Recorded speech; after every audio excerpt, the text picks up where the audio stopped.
உறவுகள் அனைவருக்கும் அன்பான வணக்கங்கள். தொடர்ந்து வீட்டில் இருக்க எல்லாரையும், அதாவது ஐயனார் குடும்பத்தில் இருக்க எல்லாரையும் மனோகர் மாற்றி மாற்றி இன்சல்ட் பண்ணிக்கிட்டே தான் இருக்காரு. அது நிலாவுக்கு புரியுது அப்படின்னாலுமே அவங்க திரும்ப திரும்ப கேட்டாலும் அதுக்கு ஒரு காரணம் சொல்லி சமாளிச்சிட்டு இருக்காரு.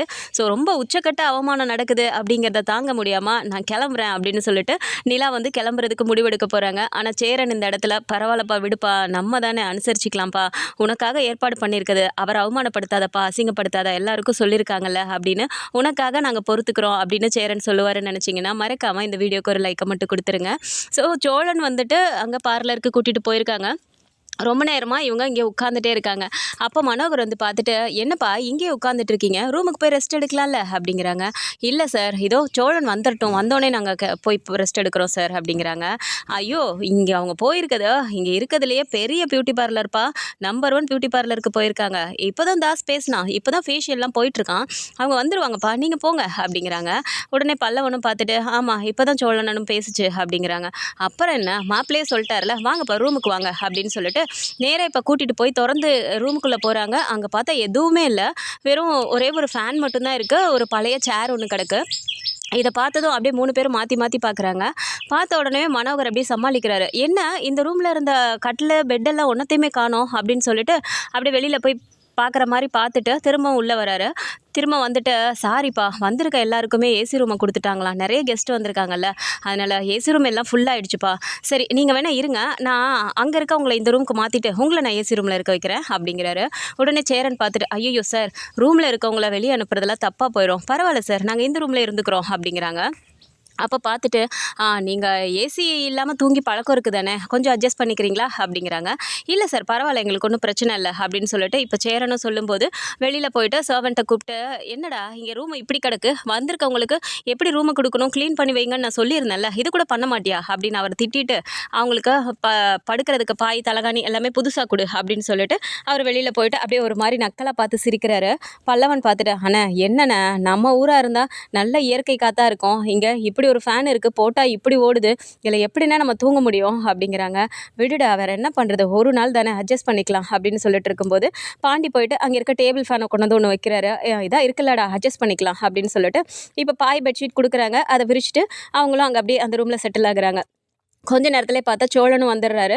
சோழனை பார்த்த நிலாவுக்கு ரொம்ப சந்தோஷமாக இருக்குது. ஐயோ சோழன், உங்கள் ஃபேஸ் எவ்வளோ ப்ரைட்டாக இருக்குது தெரியுமா, அழகாக இருக்கீங்க அப்படிங்கிறாங்க. சோழன் பார்த்து சிரிக்கிறாரு. ஆமாம், அண்ணன் எங்க அப்படின்னு சொல்லி கேட்குறாரு. அண்ணனை ரூமில் தங்க வச்சுட்டதா சொன்னாங்க அப்படின்னு சொல்லிட்டு அங்கே இருக்கவங்க கிட்டே கேட்குறாங்க. அந்த அண்ணன் கிட்ட கூப்பிட்டு, எங்கே தங்கியிருக்காங்க அப்படின்னோடனே, வாங்க நான் கூட்டிகிட்டு போகிறேன் அப்படின்னு சொல்லிட்டு இப்போது அந்த ரூமில் அப்படின்னு சொன்ன உடனே நிலாவுக்கு பார்த்தோன்னே ஷாக் ஆகுது. அந்த ரூம்லையா, என்ன சொல்கிறீங்க அப்படிங்கிறாங்க. ஆமாம் ஐயா, இந்த ரூமில் தான் தங்க வச்சுருக்காங்க அப்படின்னு அவங்களும் சொன்ன உடனே நிலாவுக்கு ரொம்ப ஒரு மாதிரி ஷாக் ஆகுது. அங்கே போய் பார்த்தா பாய் விரித்து தலகாணி போட்டு அவங்களாம் படுத்துட்டு இருக்காங்க. இதை பார்த்ததும் அப்படியே நிலாவுக்கு ஒரு மாதிரி ஆகிடுது. சரி, அவங்க அப்பா கிட்ட பேசிக்கலாம் அப்படிங்கிற மாதிரி அவங்க பார்த்துட்டு, அண்ணா ஓகேவாண்ணே அப்படிங்கிறாங்க. ஓகே தான்ப்பா, சோழன் வந்துட்டானா அப்படின்ட்டு, சரிடா நீ போய் படு அப்படிங்கிறாங்க. நிலாவும் சரி வாங்க படுக்கலாம் அப்படின்னும்போது, இல்லை நிலா, நான் இங்கே அண்ணனுங்க கூட படுத்துக்கிறேன், நீ போய் ரெஸ்ட் எடு அப்படின்னு சொல்லிட்டு சோழனும் இங்கே படுக்கலாம் அப்படின்னு சொல்லி பார்க்கும்போது, ஆமாம் அவர் எங்கே அப்படின்றாங்க. அப்பா மாடியில் படுத்துருக்காராண்டா, அவர் முன்னாடியே போய் படுத்து தூங்கிட்டாராம் அப்படிங்கிறாங்க. தூங்கிட்டாரா, மாடியில் பாட்டு சத்தம் கேட்குதுண்ணே, அவர் என்ன தூங்கலைன்னு நினைக்கிறேன் அப்படின்னு சொல்லிட்டு சோழன் அங்கே போய் பார்த்தா மொட்டை மாடியில் ஒரு கட்டில் போட்டு எப்பயுமே அங்கே இருக்க மாதிரி அதே செட்டப்பில் படுத்திருக்காரு. போயிட்டு நடேசன் கிட்டே கேட்குறாரு, யோ என்னையா இங்கே வந்து படுத்திருக்க அப்படிங்கிறாங்க. ஏன்டா இந்த இடத்துக்கு என்ன, நல்ல இயற்கை காத்தா இருக்க, வானத்தை பார்த்துக்கிட்டு அப்படி நான் பாட்டு படுத்திருக்கேன் அப்படிங்கிறாங்க. இங்கே பாரு, யாராவது ஏதாவது சொன்னாங்களா, இங்கே தான் உன்னை படுக்க சொல்லி யாராவது சொன்னாங்களா அப்படிங்கிறாங்க. அப்போல்லாம் யாரும் எதுவும் சொல்லலடா, நீயா ஏதாவது கேட்டுட்டு இருக்காத, நீ போய் தூங்கு போ, பாரு மூஞ்செல்லாம் வீங்கு போன மாதிரி இருக்குது, காலையில் ரிசப்ஷனில் நிற்க வேணாமா, நீ போ அப்படின்னு சொல்லி அனுப்பிடுறாரு. சோழனுக்கு அதுவே ஒரு மாதிரியே இருக்குது. இப்போ கீழே வந்துட்டு அவரும் போய் அங்கே படுத்துடுறாரு. ஆனால் நிலாவுக்கு வந்து இது ரொம்ப ஒரு மாதிரி இருக்குது. அவங்க அப்பா பார்த்துட்டு திட்டுறாங்க. என்னப்பா அந்த ரூமை கொடுத்துருக்கீங்க அப்படிங்கிறாங்க. ஏம்மா அந்த ரூமுக்கு என்ன, மீதி எல்லா ரூம்லேயும் எல்லா கெஸ்ட்டும் தங்கியிருக்காங்கம்மா, அதனால தான் அந்த ரூமை கொடுத்தேன், அதனால என்னம்மா, அவங்க ஏசி இல்லாமல் தூங்கி பழக்கப்பட்டவங்க தானே, அதெல்லாம் தூங்கிக்குவாங்க அப்படின்னு அசால்ட்டாக சொல்லிட்டு அவர் பாட்டுக்கு போயிடுறாரு. அப்படி நிலாவுக்கு அப்படி ஒரு கடுப்பாக வருது. நினச்ச மாதிரி இவர் அவமானப்படுத்த தொடங்கிட்டாரு அப்படிங்கிறது புரியுது. காலையில் எழுந்து வந்துட்டு நேராக அங்கே தான் போயிட்டு, அண்ணா என்னென்ன பண்ணுறீங்க, காஃபி தான் சாப்பிட்டீங்களா அப்படிங்கிறாங்க. எல்லாரும் மாற்றி மாற்றி ஒருத்தரை பார்த்துட்டு, சாப்பிட்டோம்ப்பா அப்படின்னு சேரன் சமாளிக்கிறது நிலாவுக்கு நல்லாவே புரியுது. இருங்க நான் வரேன் அப்படின்னு நேராக போயிட்டு கிச்சனில் வேகமாக தட்டா புட்டான்னு உருட்டிக்கிட்டே காஃபியை போடுறாங்க. நிலா எழுந்திரிச்சிட்டியாடி, ஏண்டி இப்படி போட்டு எல்லாத்தையும் உருட்டிட்டு இருக்க, இருடி நான் உனக்கு காஃபி போட்டு தரேன் அப்படிங்கிறாங்க. எனக்கு நீ காஃபி போட்டதெல்லாம் போதும், நான் அவங்க எல்லாருக்கும் போடுறேன் அப்படிங்கிறாங்க. அவங்க எல்லாருக்கும் நீ எதுக்குடி வந்து போடுற, நீ போ நான் போட்டு கொடுத்து அனுப்பிக்கிறேன் அப்படிங்கிறாங்க. நீ பார்த்து கிழிச்சதெல்லாம் போதும் நானே போட்டுக்கிறேன் அப்படின்னு கடுப்பாக பேசுகிறாங்க. எதுக்குடி இப்போ என்கிட்ட இவ்வளோ கோவமாக பேசுகிற அப்படின்றாங்க. நிலா எந்த பதிலும் சொல்லாமல் காஃபியை போட்டு எடுத்துகிட்டு போயிட்டு எல்லாருக்கும் கொடுக்குறாங்க. ஸோ எல்லோரும் உட்காந்து குடிச்சிட்டு இருக்கும்போது நிலாவும் கூடவே உட்காந்து குடிக்கிறாங்க. அப்போ பல்லவன் பார்த்துட்டு ஏன்னா இந்த மாதிரி காஃபி என்னென்ன வித்தியாசமாக இருக்குது அப்படிங்கிறாங்க. இது ஃபில்டர் காஃபிடா, நமக்கு இதெல்லாம் பண்ணுறதுக்கு நேரம் இல்லை, அதனால தான் நான் டீ போட்டுடுறது அப்படிங்கிறாங்க.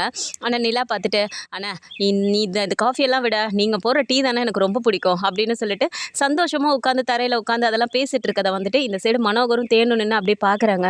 என்னங்க இவ இப்படிலாம் பண்ணிட்டு இருக்கா, போய் தரையில் உட்காந்துட்டு அவனுங்க கூட உட்காந்து காஃபியை குடிச்சிட்டு என்னங்க இவ இப்படி இருக்கா அப்படிங்கிறாங்க. விடுத்தேனே இப்போ தானே ஒன்று ஒன்றா செய்ய ஆரம்பிச்சிருக்கேன், பார்த்துக்கலாம் விடு அப்படின்னு சொல்லிட்டு அவர் போயிடுறாரு.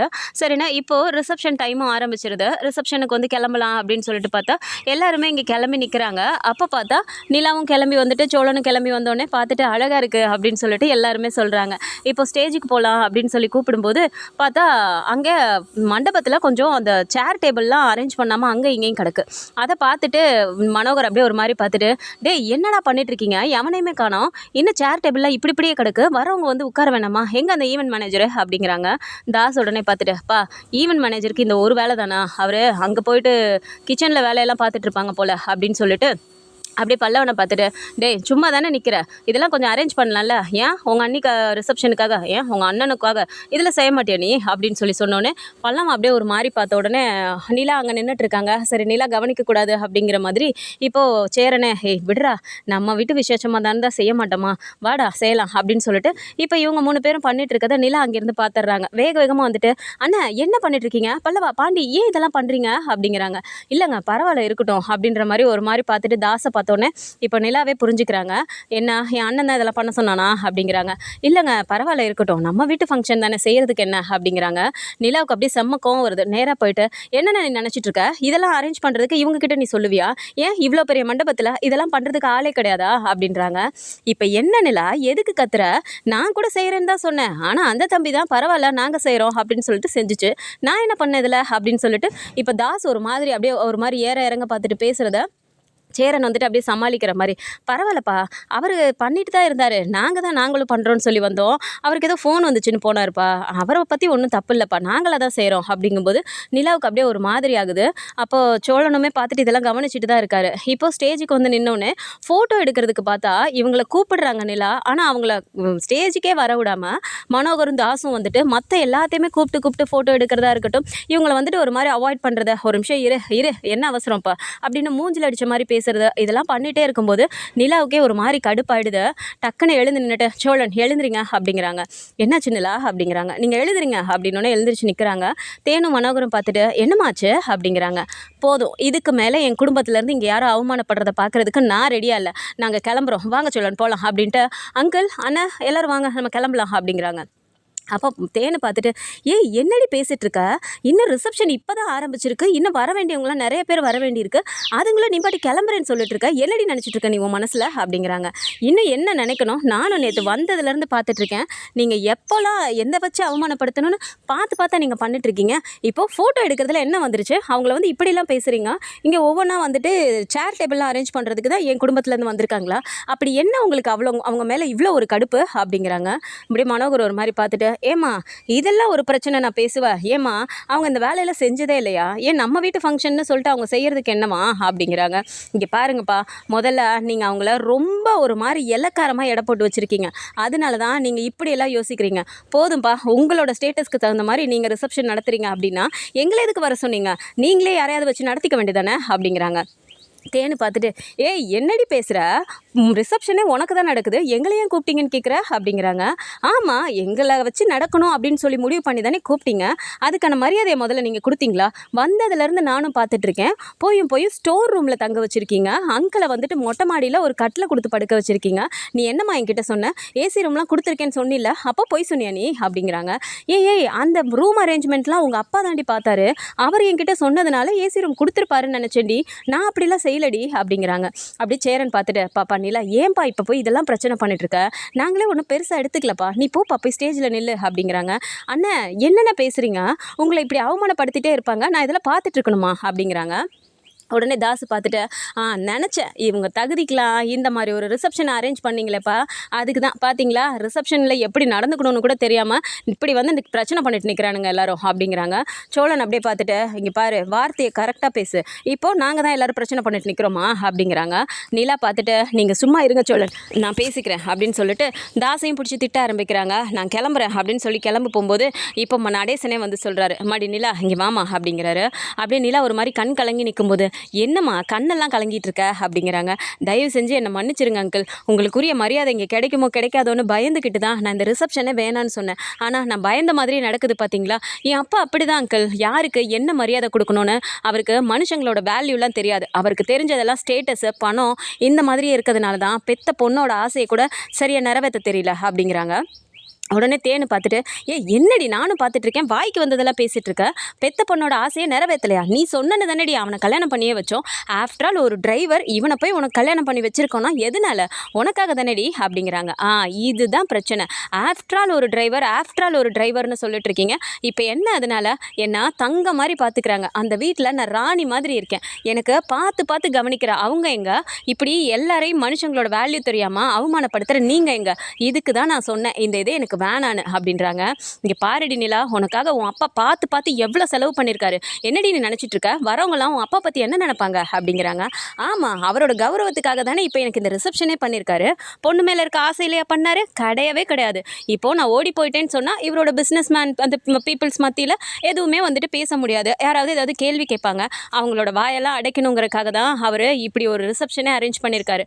அது மட்டும் இல்லை, இதை சாக்கா வச்சு என் குடும்பத்தில் இருக்க எல்லாரையும் வந்து அவமானப்படுத்தணும், அதை தானே நீங்கள் பண்ணணும்னு நினச்சிங்க, பண்ணிட்டீங்கல்ல, நீங்கள் சந்தோஷமாக இருக்கீங்களா, போதும், இந்த ரிசப்ஷனும் வேணாம், எங்களுக்கு எதுவுமே வேணாம், கிடைச்ச வரைக்கும் மரியாதை போதும், நீங்கள் வாங்க அப்படின்னு சொல்லி கிளம்புறாங்க. ஆனால் சேரன் பாண்டியன் எல்லாருமே போயிட்டு கெஞ்சுறாங்க, பாப்பா ப்ளீஸ்ப்பா, அவங்க ஏதோ பேசினா பேசிட்டு போட்டோம், பெரியவங்க தானேப்பா, நாங்களே அதெல்லாம் அட்ஜஸ்ட் பண்ணிக்கிட்டோம், விடுப்பா, நம்ம என்ன இப்படியாவா இருந்துட போகிறோம், நம்மளும் ஒரு நாள் நல்ல நிலைமைக்கு வருவோம், நீ இப்போதைக்கு இந்த சூழ்நிலையை சமாளிக்கணும்ப்பா, போ, உங்கள் அப்பா எவ்வளோ பெரிய ஆள் இந்த ஊரில், எல்லோரும் வரவங்களாம் அப்புறம் உங்கள் அப்பா பற்றி அசிங்கமாக நினைப்பாங்க, அவர் பண்ண தப்பையே நீயும் என்ப்பா பண்ணணும்னு நினைக்கிற, நீ போப்பா, நான் தான் சொல்கிறேன்ல அப்படின்னு சொன்னோன்னே நடேசனும் பார்த்துட்டு, எங்களை பற்றிலாம் யோசிக்காதம்மா, நீ போமா அப்படிங்கிறாங்க. சரிங்க அங்கிள் அப்படின்னு போயிட்டு வேண்டா வெறுப்பாகவே நிற்கிறாங்க. எப்படா அந்த ரிசப்ஷன் முடியும்னு பார்த்துட்டே இருந்துட்டு முடிஞ்ச கையோட அங்கேருந்து விறுவிறுன்னு நான் கிளம்புறேன் அப்படின்னு சொல்லிட்டு பேக்கை தூக்கிட்டு கிளம்ப போகிறாங்க. இதோட நீங்களும் வேணாம், உங்கள் ஒட்டும் வரவும் வேணாம், நீங்கள் அவமானப்படுத்தின வரைக்கும் போதுண்டா, ஆனால் நீங்கள் எல்லாருமே என்னை தேடி வர மாதிரி நாங்களும் ஓரளவுக்கு முன்னேறி வருவோம், எங்கள் வீட்டை மாற்றி அமைச்சு கட்டி நாங்களும் எந்த அளவுக்கு வரோன்னு பாருங்க அப்படின்னு சொல்லிட்டு நிலா வந்து தன் குடும்பத்துக்கிட்ட சேலஞ்ச் பண்ணிட்டு தான் இப்போ அங்கேருந்தே வெளியே வர போகிறாங்க. ஸோ இந்த மாதிரியான கதைக்களம் வந்தால் நல்லா இருக்கும்னு நினச்சிங்கன்னா மறக்காமல் நம்மளோட சேனலை சப்ஸ்கிரைப் பண்ணிக்கோங்க. அண்ட் வீடியோ பிடிச்சிருக்கு அப்படின்னா சின்னதாக லைக்கை மட்டும் கொடுத்துருங்க. Thanks for watching.